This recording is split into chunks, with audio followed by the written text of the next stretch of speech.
మరో ఇద్దరు జవాన్లకు తీవ్ర గాయాలయ్యాయి. తెల్లవారుజాము నుంచి భద్రతా బలగాలు అలాగే ఉగ్రవాదులకు మధ్య భీకర కాల్పులు చోటు చేసుకుంటున్నాయి.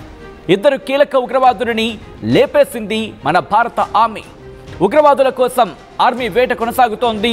విజువల్స్ మీరు చూడడం జరుగుతోంది. అవి మరి ముఖ్యంగా ఆ విజువల్స్కి సంబంధించి రిప్రజెంటేటివ్ వీడియోస్ అవి. ఎందుకంటే ఆపరేషన్ జరుగుతున్నప్పుడు ఆ ఆపరేషన్కి సంబంధించి ఆ విజువల్స్ని చూపించే ప్రయత్నం చేయటం లేదు. ఎందుకంటే ఏ కోసానైనా వాళ్ళకి ఆ విజువల్స్ ఉపయోగపడే అవకాశం ఉంటుంది కాబట్టి ఇవి జస్ట్ రిప్రజెంటేటివ్ వీడియోస్ మాత్రమే. ఆ ఫుటేజ్ మీరు చూస్తున్నారు, అవి రిప్రజెంటేటివ్ వీడియోస్ మాత్రమే. అక్కడ ఎటువంటి పరిస్థితులు ఉన్నాయి, అక్కడ ఎటువంటి పరిస్థితులు ఉంటూ ఉంటాయి, వీటికి సంబంధించి ఆ విజువల్స్ మాత్రం చూపించడం జరుగుతోంది. ఆపరేషన్కి సంబంధించి మాత్రం కంటిన్యూ అవుతోంది. ఉదయం నుంచి కూడా ఆపరేషన్ కంటిన్యూ అవుతూనే ఉంది. మార్నింగ్ నుంచి అక్కడ పరిస్థితులు ఏ విధంగా ఉన్నాయనేది ఎప్పటికప్పుడు అప్డేట్ చేసే ప్రయత్నం చేస్తుంది ఆర్టీవీ. ఈ నేపథ్యంలోని ఈ రోజు జరిగిన ఎన్కౌంటర్లో ఉదయం 7 గంటలకు ప్రారంభమైంది ఈ ఎన్కౌంటర్కి సంబంధించి. మరి ముఖ్యంగా ఈ ఆపరేషన్లో పారా స్పెషల్ ఫోర్స్ని, దాంతోపాటు ఆర్మీకి సంబంధించి అలాగే అస్సాం రైఫిల్స్కి సంబంధించి వీళ్ళందరూ కూడా పాల్గొనడం జరిగింది. కిస్తవార్లో ఈ సర్చ్ ఆపరేషన్ కొనసాగుతోంది. సింగపురా చత్రువులో కూడా దాంతోపాటు ఇద్దరు ఉగ్రవాదులు మరణించినట్టుగా తెలుస్తోంది. దాంతోపాటు ఎన్కౌంటర్ కొనసాగుతోంది. ఇటు ఎదురుకాల్పులు చోటు చేసుకున్న జమ్మూ కాశ్మీర్లోని కిస్తవార్లో. అలాగే సివిలియన్స్కి మాత్రం, అంటే అక్కడ పౌరులకి ఇంట్లోనే ఉండండి, ఇళ్లకే పరిమితం అవ్వండి కూడా వాళ్ళకి డైరెక్షన్స్ ఇవ్వడం జరిగింది. ఆయా ప్రాంతాలని కార్డన్ ఆఫ్ చేసుకున్నారు. ఇప్పటికే ఒక జవాన్ వీరమరణం పొందారు జరుగుతున్న ఈ ఆపరేషన్లో. దాంతోపాటు ఎదురుకాల్పులు మాత్రం కంటిన్యూ అవుతున్నాయి. సింగపురాతో పాటు చత్రు ఈ ప్రాంతాలకు సంబంధించి కిస్తవార్ జిల్లాలో. ఇక్కడ army White Knight Corps social media ఎక్స్లో ట్వీట్ చేసింది. During the ongoing operation fierce gun fight is continuing. One of our brave heart sustained grievous injuries in the exchange of fire and has succumbed despite best medical efforts and operation is in progress అంటూ కూడా చెప్పుకొచ్చింది. Operation త్రాసి మాత్రం continue అవుతోంది. ఎందుకంటే అక్కడ భారీ స్థాయిలో బలగాలను మోహరించడం జరుగుతోంది. ఉగ్రవాదుల కదలికలకు సంబంధించి అప్డేట్ వచ్చిన తర్వాత బలగాలు అక్కడికి చేరుకుంటున్నాయి. బలగాలు ఆ ఆపరేషన్ త్రాసి కంటిన్యూ అవుతోంది. అక్కడ వాళ్ళని పట్టుకోవడం, వాళ్ళని న్యూట్రలైజ్ చేయడం, అంటే వాళ్ళని హతమార్చే ప్రయత్నం జరుగుతోంది. ప్రయత్నం కాదు, ఆపరేషన్స్ ఊపందుకున్న ఆ విజువల్స్ మీరు చూడడం జరుగుతోంది. కేంద్ర భద్రతా బలగాలు అక్కడికి చేరుకొని అక్కడ పరిస్థితిని ఎప్పటికప్పుడు సమీక్షించిన తర్వాత అక్కడ అవసరమైతే మరింతమంది బలగాలను మోహరించడం, అటువంటి పరిస్థితులు అయితే ఉన్నాయి. ఇక్కడ ఇనీషియల్ రిపోర్ట్స్ ఏం చెప్తున్నాయంటే మరి ముఖ్యంగా ఒక 3 నుంచి 4 టెర్రరిస్టులు సైఫుల్లాతో కలిపి 3 నుంచి 4 టెర్రరిస్టులు ఇటు చత్రో ఫారెస్ట్లో చిక్కుకున్నారు అంటూ కూడా తెలుస్తుందంటే అర్థం చేసుకోవచ్చు. జమ్మూ కాశ్మీర్కి సంబంధించిన ఆ రిప్రజెంటేటివ్ వీడియోస్ మీకు చూపించడం జరుగుతుంది. ఎందుకంటే ఆపరేషన్కి సంబంధించి విజువల్స్ చూపించే ప్రయత్నం చేయటం లేదు. ఒకవేళ ఇది ఎక్కడైనా వాళ్ళకి ఉపయోగపడే అవకాశం ఉంటుంది కాబట్టి ఆ రిప్రజెంటేటివ్ వీడియోస్ చూపించే ప్రయత్నం జరుగుతుందంటే అక్కడ ఎటువంటి పరిస్థితులు ఉంటూ ఉంటాయి, అక్కడ ఎటువంటి సిచ్యువేషన్స్ ఉన్నాయి, అక్కడ భౌగోళిక స్వరూపం ఎలా ఉంటుంది, ఆపరేషన్ జరిగినప్పుడు పరిస్థితులు ఎలా ఉంటాయి అనేది మీకు అవగాహన కల్పించిన భాగంగానే ఆ విజువల్స్ని చూపించడం జరుగుతోంది. దీంతోపాటు 3 జైషే మహమ్మద్ ఉగ్రవాదులు మరణించినట్టుగా తెలుస్తోంది. ఎక్కడది? జమ్మూ కాశ్మీర్కి సంబంధించి Tral ఏరియాలోని anti terror action Nadir గ్రామంలోని త్రాల్ ప్రాంతానికి సంబంధించి మాట్లాడుకున్న సందర్భాలు పుల్వామాకి అక్కడ 3 జైషే మహమ్మద్ ఉగ్రవాదులు మరణించినట్టుగా తెలుస్తోంది. మరిన్ని అప్డేట్స్ తెలుసుకునే ప్రయత్నం చేద్దాం. మా ప్రతినిధి రామ్దాస్ అప్డేట్స్ అందించేందుకు సిద్ధంగా ఉన్నారు. రామ్దాస్, ప్రస్తుతం సర్చ్ ఆపరేషన్స్ కావచ్చు, లేకపోతే ఆపరేషన్ త్రాసి కావచ్చు, ఎంతవరకు వచ్చాయి? ప్రస్తుతం జమ్మూ కాశ్మీర్లో అనేక రకాల ఆపరేషన్స్ కొనసాగుతున్నాయి. అక్కడ ఎటువంటి పరిస్థితి ఉంది?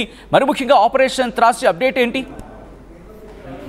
ఇప్పుడు జమ్మూ కాశ్మీర్ లో తీవ్రవాదుల ఏరువేత ప్రక్రియ అయితే చురుగ్గా కొనసాగుతుంది. సో ఇవాళ ఉదయం సౌత్ కాశ్మీర్ కిస్తవార్ జిల్లాలో సింగ్పోరా ప్రాంతంలో చత్రు దగ్గర మనం కార్డినెంట్ సెర్చ్ నిర్వహిస్తాం. సో 6:30కి అప్పుడు భద్రతా దళాలకు తీవ్రవాదులు ఎదురుపడ్డారు. సో అప్పటి నుంచి ఫైరింగ్ కొనసాగుతూనే ఉంది, ఎన్కౌంటర్ కొనసాగుతూనే ఉంది. ప్రస్తుతానికైతే మనం 2 టెర్రరిస్టుల్ని ఎలిమినేట్ చేసాము జైషే మహమ్మద్ సంబంధించి. సో ఒక్క సైనికుడు వీరమరణం పొందినట్టుగా చెప్తున్నారు. సైనికుడు మరణించాడు. ఈ ప్రాంతంలో ఉగ్రవాదులు ఉన్నారని పక్కా ఇంటెలిజెన్స్ ఇన్పుట్స్ తో మనం అక్కడికి వెళ్ళాం. సో ఈ మేరకు ఆపరేషన్ ఒక్కసారి అందరికీ గుర్తు చేసే ప్రయత్నం చేద్దాం. మన జవాన్ వీరమరణం పొందారు కాబట్టి ఒకసారి మనం నివాళులర్పించే ప్రయత్నం చేద్దాం. మీరు, నేను, మొత్తం మనమంతా కూడా. ఎందుకంటే మన కోసం అక్కడ సరిహద్దుల్లో కావచ్చు, లేకపోతే భద్రతా బలగాలలో భాగమై ఆ టెర్రరిస్టులతో పోరాడే క్రమంలో వీరమరణం పొందారు కాబట్టి ఆ మరణించిన వీర జవాన్కి ఆర్టీవీ నివాళులర్పిస్తోంది. ఆ కుటుంబానికి ప్రగాఢ సానుభూతి తెలియజేయడం జరుగుతోంది. ఇప్పటికీ కొంతమంది రాజకీయ నాయకులు కావచ్చు, ప్రముఖులు కావచ్చు నివాళులు అర్పిస్తున్న పరిస్థితి ఉంది. మీరు కూడా ఆ జవాన్కి నివాళులు అర్పించే ప్రయత్నం చేయండి. వీరమరణం పొందిన జవాన్కి నివాళులు అర్పించే ప్రయత్నించండి. ఈ సందర్భంలో ఒకే ఒక మాట చెప్పడం జరుగుతోంది, భారత్ మాతా కీ జై. ఆ వీర జవాన్కి సంబంధించి ఆ వీర జవాన్ కన్నా తల్లిదండ్రులకు సలాం కొట్టాలి.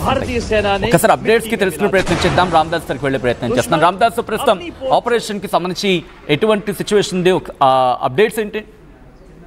ఈ ప్రాంతంలో ఉగ్రవాదులు ఉన్నారనే పక్కా సమాచారం మేరకు ఆపరేషన్ అయితే ప్రారంభించారు. సో ఉదయం 6:30కి స్టార్ట్ అయింది. సో ఇంకా ఫైరింగ్ కంటిన్యూ అవుతున్నట్టుగా తెలుస్తుంది. ఎందుకంటే కార్డినెంట్ చర్చ్ ప్రాంతంలో దాదాపు 2 చనిపోయారని నిర్ధారించుకున్నారు తీవ్రవాదులు. తర్వాత ఇంకా ఆ ప్రాంతంలో అంత సెర్చింగ్ ఆపరేషన్ కొనసాగుతుంది. ఒక ఇంట్లో ఆ ప్రాంతంలో నక్కి ఉన్నట్టుగా సైన్యం ఇది ఆపరేషన్ చేస్తుంది.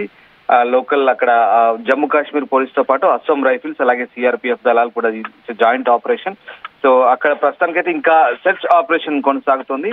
సో మొత్తం నలుగురు జైషే మహమ్మద్ తీవ్రవాదులు అక్కడ తలదాచుకున్నట్టుగా అంతున్నటువంటి ఇన్పుట్స్. సో దాంతో ఉగ్రవాదులను మట్టబెట్టే లక్ష్యంతోనే ఈ ఆపరేషన్ కొనసాగుతోంది. సో ఇప్పటికైతే ఇంకా అడిషనల్ ఫోర్సెస్ ని కూడా డిప్లాయ్ చేశారు. ఆ ప్రాంతం అంతా కూడా ప్రస్తుతం పూర్తిగా ఆధీనంలోకి తీసుకున్నారు. అయితే ఒక సైనికుడు అయితే తీవ్రంగా గాయపడ్డాడు. అతనికి అనేక ప్రయత్నాలు చేసినప్పటికీ కూడా మరణించాడు. సో ప్రస్తుతానికైతే ఈ ఆపరేషన్ చురుగ్గా కొనసాగుతున్నందున భద్రతా దళాలు అయితే ఇంకా ఆ ప్రయత్నాలు అయితే కంటిన్యూ చేస్తున్న పరిస్థితి కనబడుతుంది. మనకు తెలిసింది మే 16 నుంచి కూడా ఇప్పుడు మనం షోపియాన్ జిల్లాలో అక్కడ అటవీ ప్రాంతంలో కంటిన్యూగా ఎన్కౌంటర్ కొనసాగింది. ఆ రోజంతా కూడా అప్పుడు 4గురిని ఎలిమినేట్ చేశాం. సో ఆ రకంగా ఇవాళ ఇద్దరు మొత్తం 6 మెంబర్స్, ఇప్పటి వరకు కూడా 6గురిని ఎలిమినేట్ చేశాం టెర్రరిస్టులను. ఇప్పటి వరకు దాదాపు 57 మందికి పైగా మన స్వదేశంలోనే ఉగ్రవాదులు దాక్కున్నట్టుగా తెలుస్తుంది. సో పహల్గామ్ ఘటన తర్వాత వరుసగా అటు మనకు అందుతున్నటువంటి ఇన్పుట్స్ ప్రకారం ఎవరెవరు ఎక్కడెక్కడ దాక్కున్నారో వాళ్ళందరిపై కూడా పూర్తిగా వ్యూహాన్ని పన్ని ఎన్కౌంటర్లు చేస్తున్న పరిస్థితి కనబడుతోంది. ఇప్పటి వరకు అయితే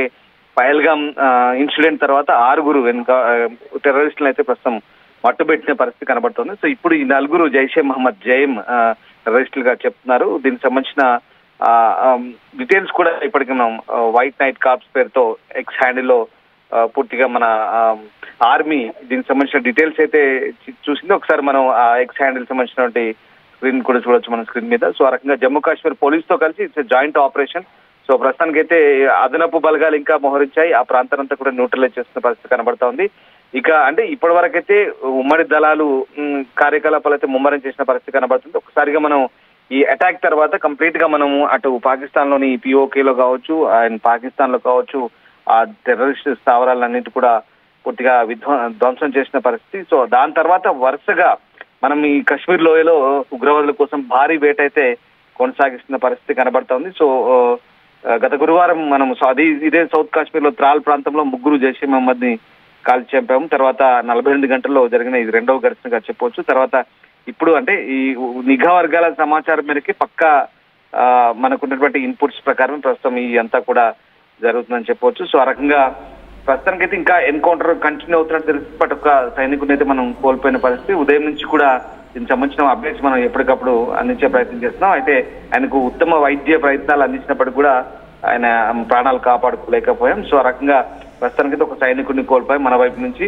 ఇంకా ఇప్పటికైతే ఇంకా ఇది ఆపరేషన్ కొనసాగుతుంది. బహుశా ఇంకా కొంతమంది నక్కి ఉన్నారనే సమాచారంతో ప్రస్తుతం ఆ ప్రాంతంలో పూర్తిగా సైన్యం అయితే ఇంకా సెర్చ్ ఆపరేషన్ కొనసాగుతుంది.